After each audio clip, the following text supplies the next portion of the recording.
Izdavanje u zakup Valdanos britanskoj kompaniji Cubus Lux nedopustivo i neopravdano čak i sa ekonomskog aspekta, zbog čega je neophodno ponoviti tenderski postupak, smatraju u nevladinom sektoru. Neophodno je, kako objašnjavaju, da se građani udruže i sačuvaju Valdanos od devastacije, izvještava Mira Rovčanin. Vlada nema ni jedan valjan razlog da dozvoli britanskoj kompaniji Cubus Lux da zakupi Valdanos, smatraju u nevladinom sektoru. Direktor Green Home Darko Pajević kaže da takav postupak vlade nije ni ekonomski opravdan, jer, kako objašnjava, isplativije je da država dopusti lokalnom stanovništvu da sakuplja masline. Dok druge nama susjedne države sade masline, dok od toga stvaraju brend, dok ni u jednoj jedinoj mediteranskoj zemlji ne možete kupiti jednu jedinu maslinu, ne mislim na stablo, već na sam njen plod, a da ona nije paprano skupa, do tada nama propada 18.000 maslina i njihov produkt.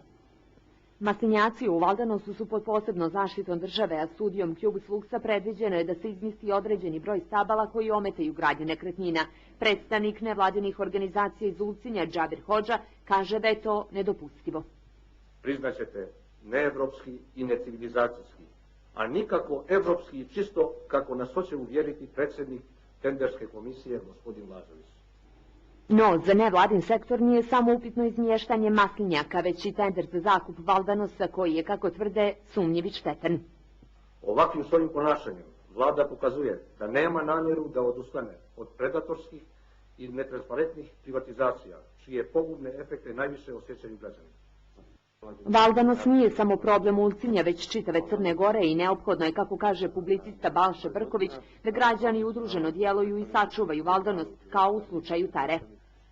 I zato mislim da je važno pokazati, to je nešto što je u ostatku svijeta normalno već dugo vremena, da dakle građani nisu pasivni objekat u odnosu na ovu vlast kojom oni mogu da manipulišu na kako god žele, već da pokažu inicijativu i da nađu moduse, da se čuje taj glas i da Valdanos na koncu bude zaštićen.